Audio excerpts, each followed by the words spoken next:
Welcome students. आज हम पढ़ने जा रहे हैं ऑर्गेनाइजेशन ऑफ डाटा। जैसे पहले हमने पढ़ा था फर्स्ट कलेक्शन ऑफ डाटा, तो उसका नेक्स्ट स्टेप है ऑर्गेनाइजेशन ऑफ डाटा। ये डाटा क्यों कलेक्ट करते हैं हम? आपको हमने पहले भी कहा कि हम अगर किसी फील्ड के बारे में कोई जानकारी हासिल करना चाहते हैं, इन्वेस्टिगेशन करना चाहते हैं, तो उसके लिए हमें इसकी जरूरत पड़ती है, तो इसलिए हम डाटा कलेक्ट करते हैं। मान लो हम स्टडी करना चाहते हैं कि रामन डिस्ट्रिक्ट में कितनी पॉपुलेशन है, कितने एजुकेटेड लोग हैं, कितने अनएजुकेटेड लोग हैं, कितने अबव पॉवर्टी लाइन लोग हैं, कितने बिलो पॉवर्टी लाइन लोग हैं। तो अगर ऐसे इस टॉपिक पे हमने इन्वेस्टिगेशन करनी है तो उसके लिए हमें डेटा की जरूरत होती है। उस प्रोसेस में पहला जो स्टेप आता है collection of data. Data collection के लिए बहुत सारे मेथड हमने पढ़े थे।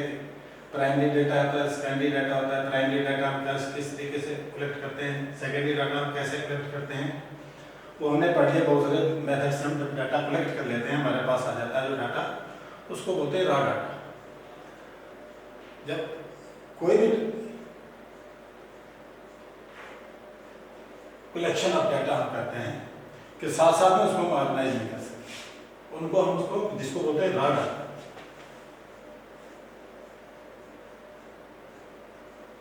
जो डाटा हम पहले कलेक्ट करते हैं, कौन सी कंडीशन में कलेक्ट करते हैं? Raw data. रॉ डाटा या इसको बोलते हैं अनऑर्गेनाइज्ड डाटा।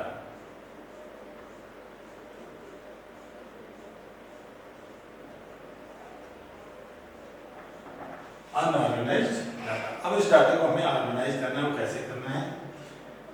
आपने देखा होगा कि अगर आप किसी दुकान पे जाते हो, मेडिकल शॉप पे जाओ, करियाना की शॉप पे जाओ, आप कोई चीज़ मांगते हो जब दुकानदार से, तो बड़े आसानी से आपको हर एक चीज़ ऐसे हाथ उठाता है और आपको सामान उठा के दे देता है।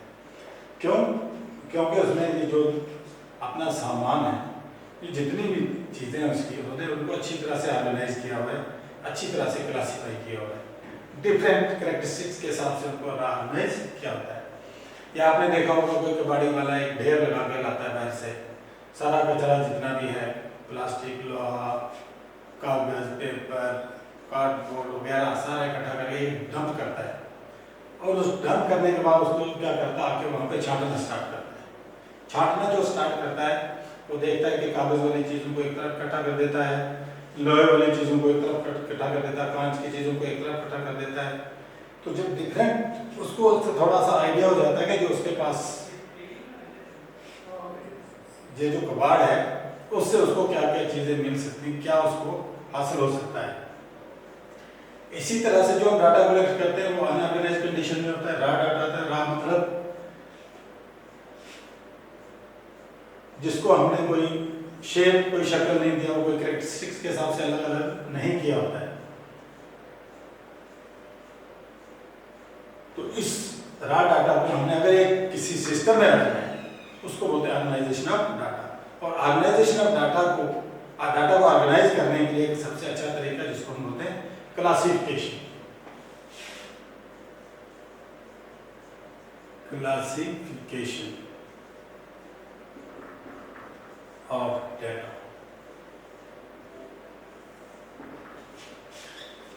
ये जो अनऑर्गेनाइज्ड डाटा है, ये रॉ डाटा है। उस डाटे को हम अगर उस एक प्रॉपर ग्रुप में डालेंगे या प्रॉपर क्लासेस में डालेंगे, उसको बोलेंगे हम classification of data. Classification of data is the process कि जो चीज जो हमारे पास डाटा है उसको हम किसी ग्रुप में बांटते हैं या किसी क्लासेस में बांटने के तरीके को क्लासिफिकेशन कहते हैं। क्लासिफिकेशन बहुत सारे तरीकों से की जा सकती है। ये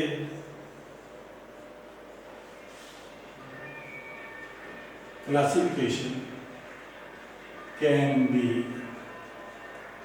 done on the following basis।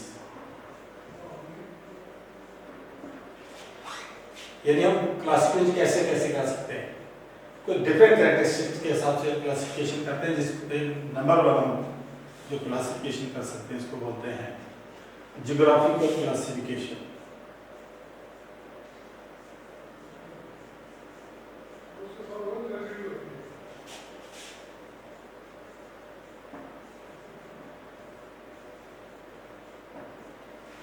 Geographical classification या इसको स्पेशल क्लासिफिकेशन भी बोलते हैं। Special classification, special classification or geographical classification is that classification in which the data is classified on the basis of place, किसी जगह के हिसाब से अगर हम उसको क्लासिफाई कर रहे हैं या कोई एरिया के हिसाब से कर रहे हैं या किसी सिटी के हिसाब से कर रहे हैं, यानी किसी जगह के हिसाब से अगर हम किसी डाटा को क्लासिफाई कर रहे हैं उसको बोलेंगे जियोग्राफिकल क्लासिफिकेशन। हम मान के चलते हैं कि अगर प्रोडक्शन ऑफ वीट जो है जियोग्राफिकल क्लासिफिकेशन में हम लेते हैं कि हम इंडिया में जो वीट की प्रोडक्शन है या पाकिस्तान में जो वीट की प्रोडक्शन है या चाइना में वीट की प्रोडक्शन है क्या है, उसको अगर हम एक टेबल में शो करेंगे, यहाँ लिख लेंगे प्लेस, ये आ जाएगा प्रोडक्शन,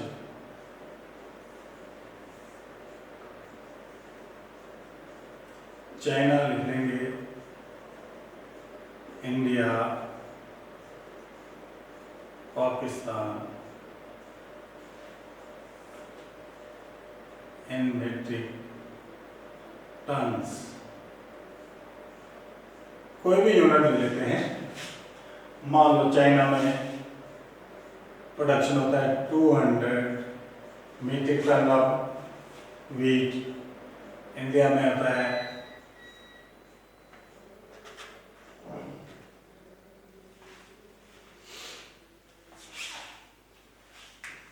सजी कैमरा चलेगा लाइट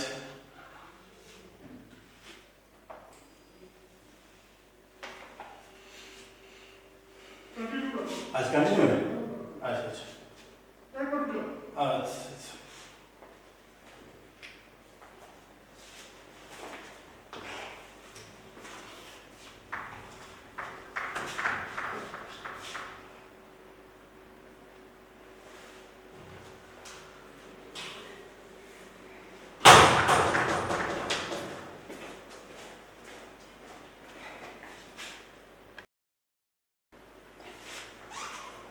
तो मैं बात कर रहा था आपसे कि जियोग्राफिकल क्लासिफिकेशन ऑफ डाटा जो है जगह के हिसाब से हम अगर किसी डाटा को कलेक्ट करते हैं उसको बोलेंगे जियोग्राफिकल क्लासिफिकेशन। तो मान लो कि हम प्रोडक्शन ऑफ वीट की बात कर रहे थे कि चाइना में कितनी वीट पैदा होती है, इंडिया में, पाकिस्तान में 150 मीट्रिक टन मान लेते हैं, 100 मीट्रिक टन मान लेते हैं, ये पर एक एरिया ले लेंगे कि एक हेक्टर में कितनी वीट जो है प्रोडक्ट प्रोड्यूस होती है। तो अगर इस तरीके से अगर हम अपने डाटा को कलेक्ट करते हैं प्लेस के हिसाब से तो उसको बोलेंगे जियोग्राफिकल क्लासिफिकेशन। अब नेक्स्ट आता है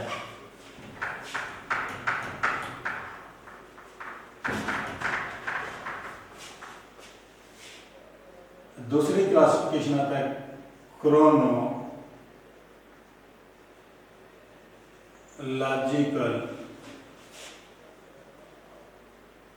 classification.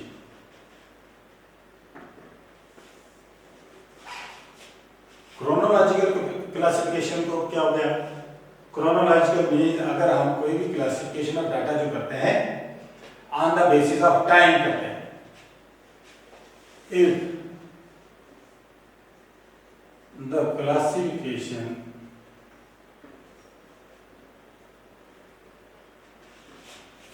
is done on the basis of time such classification is termed as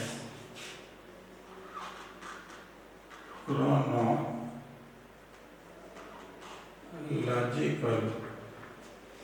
classification।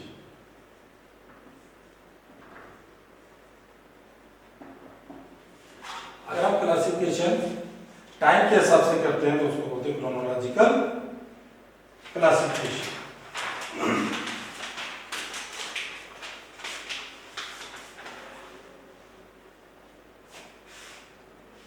हम ये मान के चलते हैं कि हमारी पॉपुलेशन जो है, पॉपुलेशन ऑफ इंडिया में लेते हैं कि डिफरेंट पीरियड में कितनी कितनी थी। एक एग्जांपल देते हैं क्रोनोलॉजिकल क्लासिफिकेशन की कि हमारे पास पॉपुलेशन ऑफ इंडिया, यहां से हम ले लेंगे ईयर, यहां ले लेंगे पॉपुलेशन। मान लो ईयर ले लेते हैं हम पहले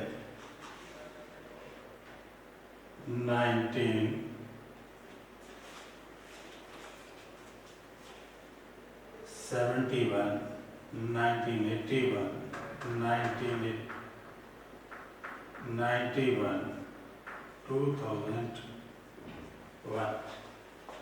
हमारे पास पॉपुलेशन दी हुई है 54.8 करोड़, 68.3 करोड़, 1991 में 84.4 करोड़ और 2001 में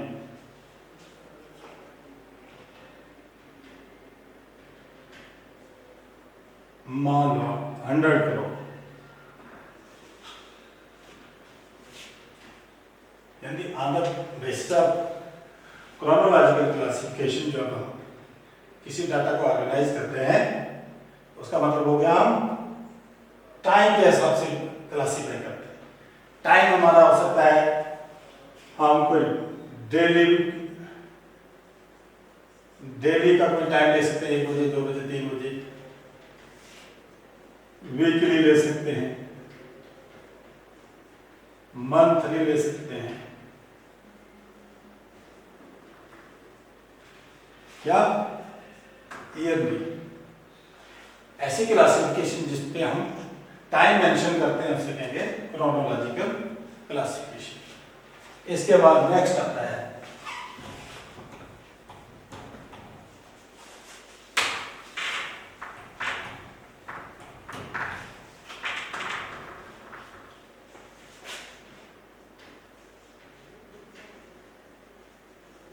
qualitative classification.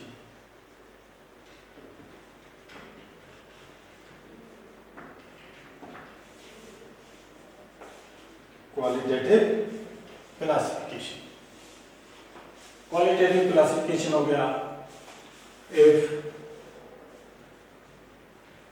The classification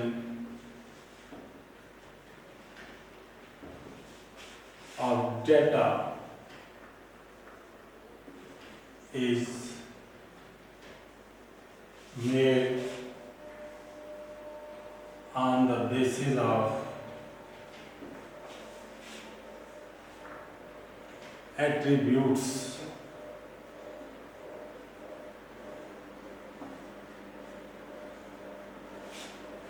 that is on the basis of some qualities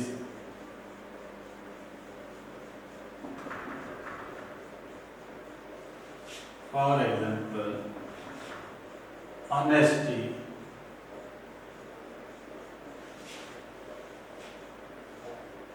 beauty,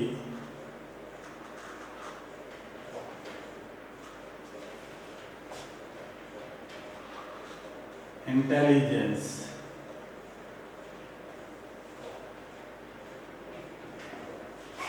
etcetera. अगर क्लासिफिकेशन हम किसी क्वालिटी या किसी एट्रीब्यूट के हिसाब से करते हैं तो उस क्लासिफिकेशन को बोलते हैं क्वालिटेटिव क्लासिफिकेशन। क्वालिटेटिव क्लासिफिकेशन जो है दो तरह की होती है। एक आ गया इसमें simple classification,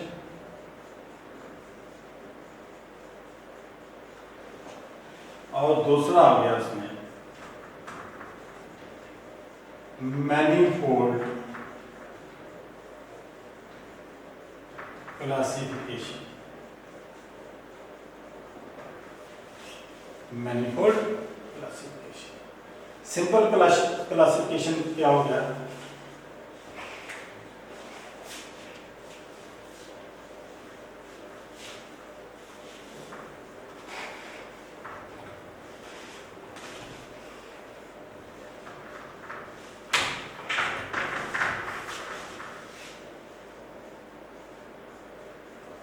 simple classification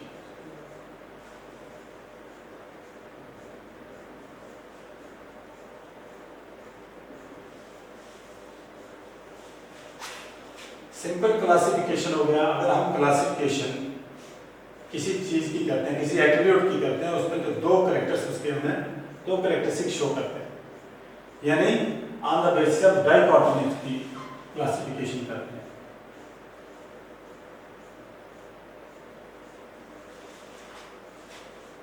for example मैं बताता हूं,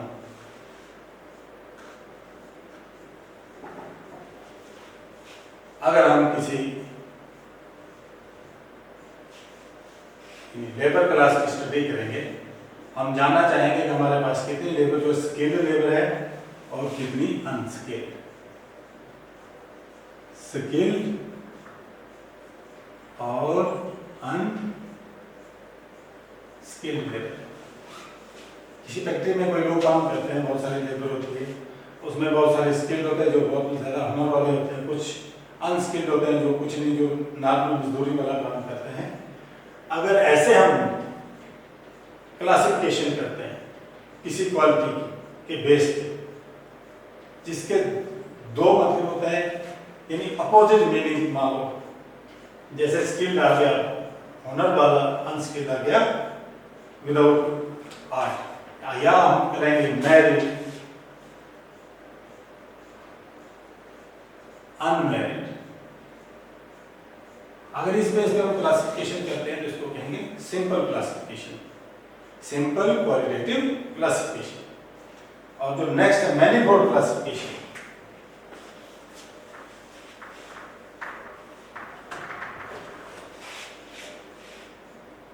क्वालिटेटिव क्लासिफिकेशन में दूसरा आ गया मैनीफोल्ड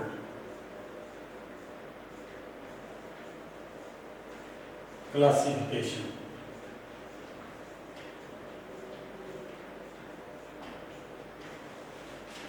अगर हम किसी फैक्ट्री के वर्कर्स की स्टडी करते हैं, डाटा लेने जाते हैं, तो उनका जो हम सबसे पहले इंफॉर्मेशन लेते हैं कि हमारे पास जो लेबर है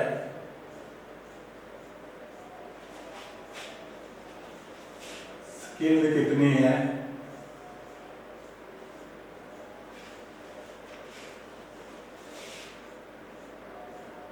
सबसे पहले हम मान के चलते हैं एजुकेटेड कितने हैं,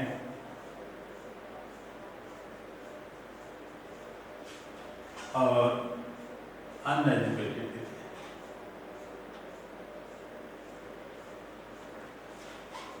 ये हो गया सिंपल क्लासिफिकेशन। लेकिन इसके आगे जब एजुकेटेड है,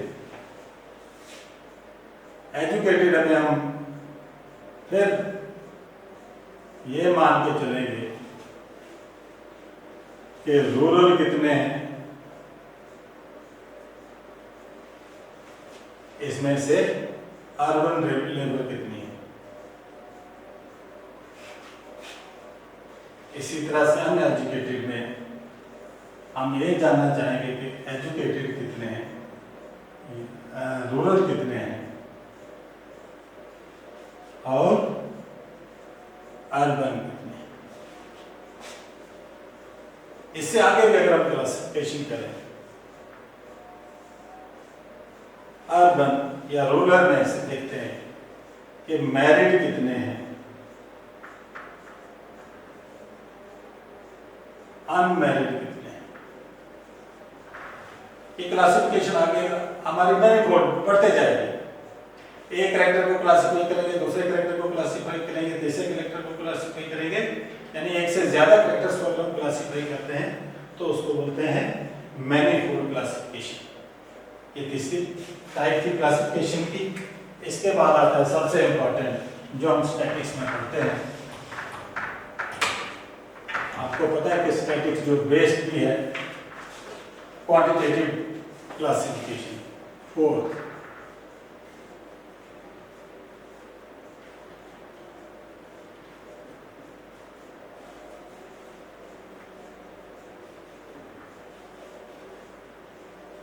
क्वांटिटेटिव क्लासिफिकेशन। हम पहले से जब से हम पढ़ रहे हैं कि स्टैटिक्स जो है रेफर्स टू नंबर्स और methods of collecting numerical data. Number से ही हमारा जो स्टैटिक्स सब्जेक्ट जो है इस पर डील करता है, बाकी क्वालिटेटिव वगैरह जो है कोई इससे ज़्यादा स्टडी नहीं करता है। तो चौथी क्लासिफिकेशन आ गई, जब हमारे पास अगर डेटा है उसको हम कौन सी मेथड से क्लासिफाई करते हैं, quantitative classification. If the classification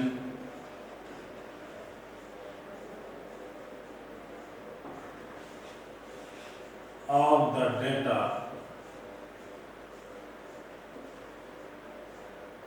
is done on the basis of numbers,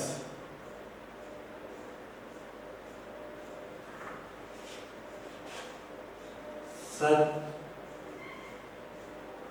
classification is called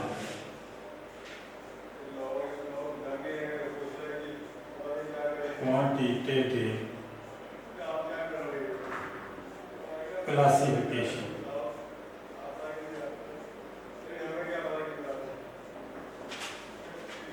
Quantitative classification.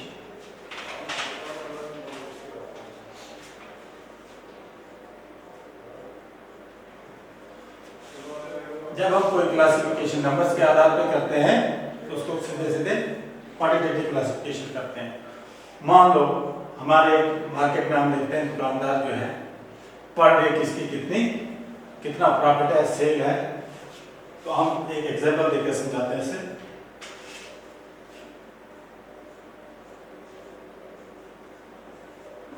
Daily earnings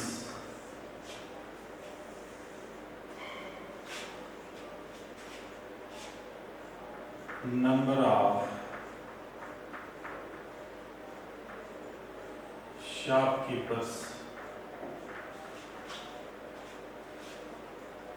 अगर हम एक मार्केट में जितने भी शॉपकीपर उनके डेली अर्निंग के बारे में अगर हम कोई डेटा एक टेबल बनाते हैं on the basis of numbers, तो हम उसे बोलेंगे क्वांटिटेटिव क्लासिफिकेशन। मान लो बिलो 1000 रुपीज, 1000 से नीचे जो पर डे कमाने वाले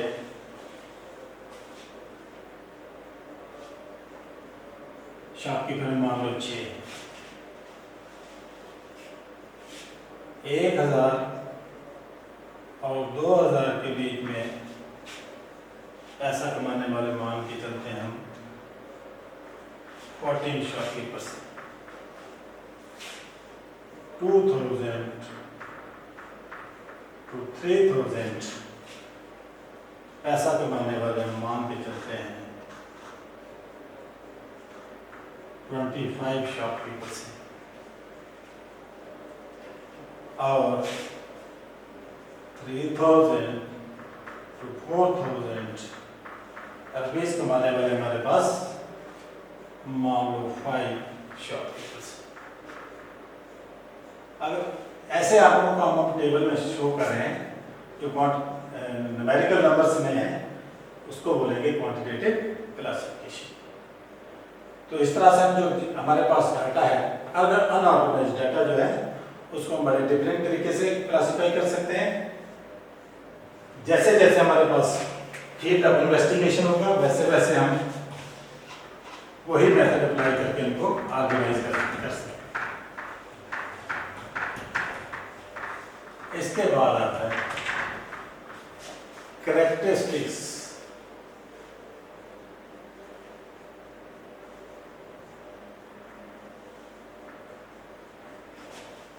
ऑफ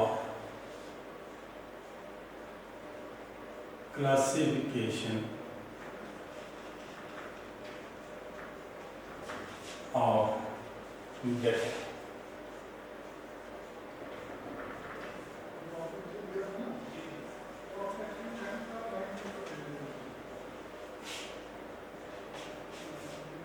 जो डाटा हम क्लासिफाई करते हैं यानी ऑर्गेनाइज करते हैं उसके क्या कैरेक्टरिस्टिक्स होने कि जो अनऑर्गेनाइज डाटा को है उसको हमने इस स्टाइल से ऑर्गेनाइज करना है कि इस स्टाइल से उसको क्लासिफाई करना है कि उसको हमें अंडरस्टैंड करने में स्टडी करने में यानी जो हमारी प्रॉब्लम को सॉल्व करने में आसानी है। नंबर 1 कैरेक्टरिस्टिक इसका कॉम्प्रिहेंसिवनेस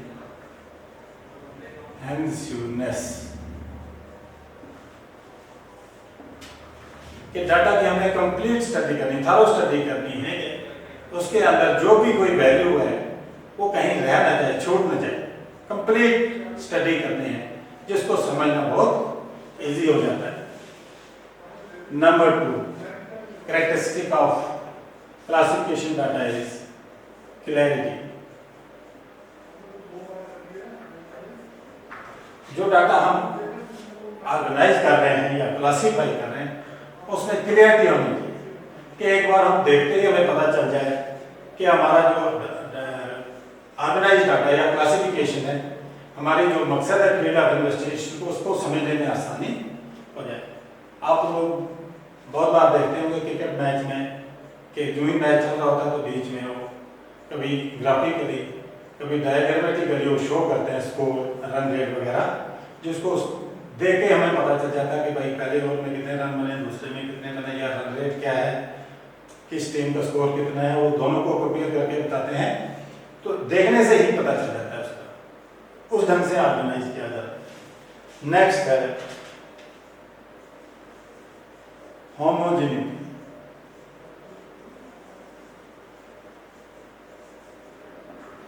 हमें डाटा को इस ढंग से ऑर्गेनाइज करना है कि होमोजेनियस चीज जो है होमोजेनियस थिंग्स को एक साथ रखना है एक ग्रुप में रखना है। अगर हम उसमें भी अगर एक चीज को या टॉप से दूसरी को बॉटम से उठा लेंगे होमोजेनिटी नहीं रहेगी इक्वलिटी नहीं रहेगी सिमिलरिटी नहीं रहेगी तो भी वो अच्छा डाटा नहीं। ये एक तीसरा कैरेक्टरिस्टिक है ऑर्गेनाइजेशन ऑफ डाटा का या क्लासिफिकेशन ऑफ डाटा का कि होमोजेनिटी हर डाटा को अपने कैरेक्टरिस्टिक के हिसाब से एक ग्रुप में डालना है। उसके बाद सूटेबिलिटी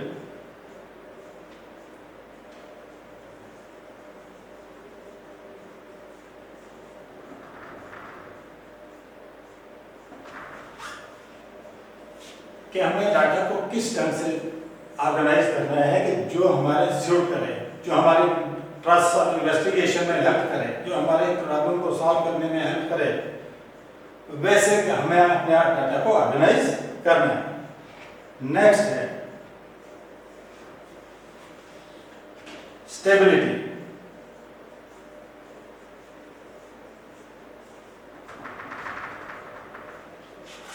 ये जो डाटा हम ऑर्गेनाइज करते हैं ये होना चाहिए स्टेबल। हमारा जो फिगर देखते ही हमें उसके कंक्लूजन की तरफ नेक्स्ट स्टेप की तरफ हम बढ़ना आसानी से बढ़ पाए ऐसे उसकी क्लासिफिकेशन होनी चाहिए। Last elastic.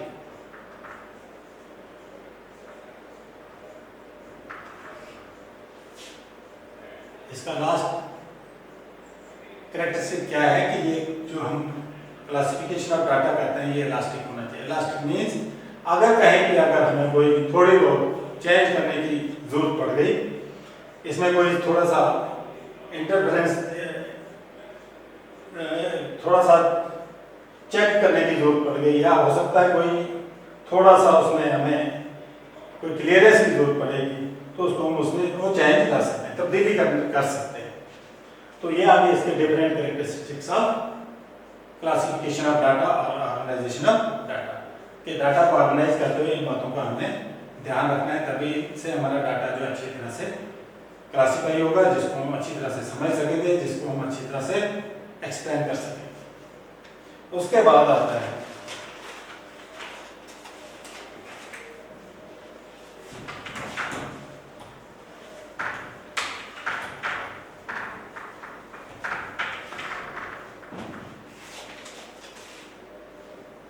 वेरिएबल, जो हमने पढ़ा है variables, the value of which changes, कुछ ऐसी चीजें जिनकी वैल्यू बदलते रहती है उनको हम बोलते हैं वेरिएबल्स। जो हमने पहले भी पढ़ा है, वेरिएबल्स दो किस्म के होते हैं। नंबर वन होता है डिस्क्रीट वेरिएबल,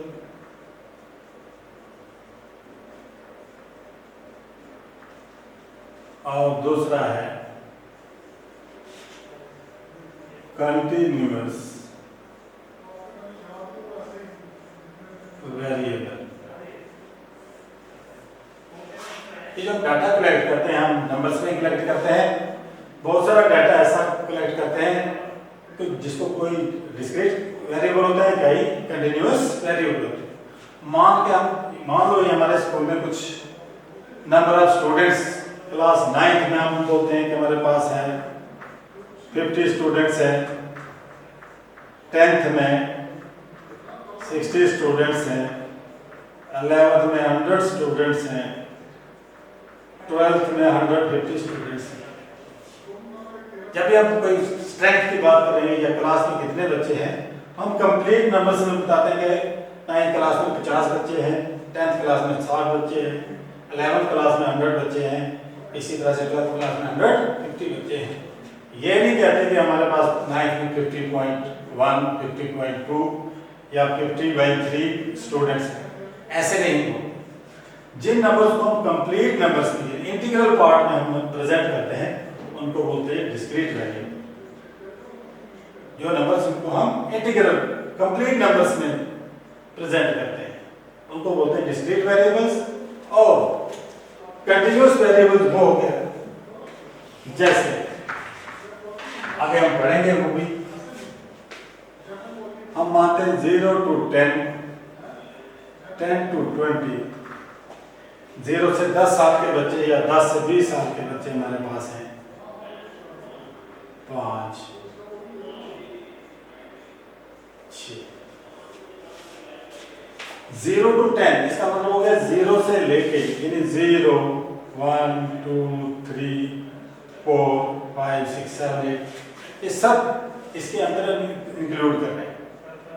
हम ये भी इंक्लूड कर सकते हैं 0, 0.5, 0.6, ये सारे नंबर जो इसके बीच में आते हैं कंटिन्यूअस। इसके बीच में जितने भी नंबर हैं वो इस कंटिन्यूअस वेरिएबल में फॉल करते हैं। अगर हम सिर्फ कंप्लीट नंबर्स ले रहे हैं तो डिस्क्रीट वेरिएबल, अगर बीच में कोई नंबर नहीं, सब वैल्यूज को हम इंक्लूड कर रहे हैं तो उसको बोलेंगे कंटिन्यूअस वेरिएबल्स। ये दो वेरिएबल्स जो हमें आगे ऑर्गेनाइजेशन ऑफ डाटा में मदद करेंगे, इसलिए मैं थोड़ा सा आइडिया इसके बारे में आपको दिया कि वेरिएबल का तो आपको पता है, डिस्क्रीट वेरिएबल भी आपको पता है, पहले पढ़ा है पहले वाली क्लासों में। तो नेक्स्ट हम जब पढ़ेंगे कि ये प्रेजेंटेशन ऑफ डाटा कैसे करते हैं, कि डाटा को हम किस ढंग से ऑर्गेनाइज कर सकते हो, प्रेजेंट कर सकते हो। तब तक के थैंक यू। हाँ जी सर।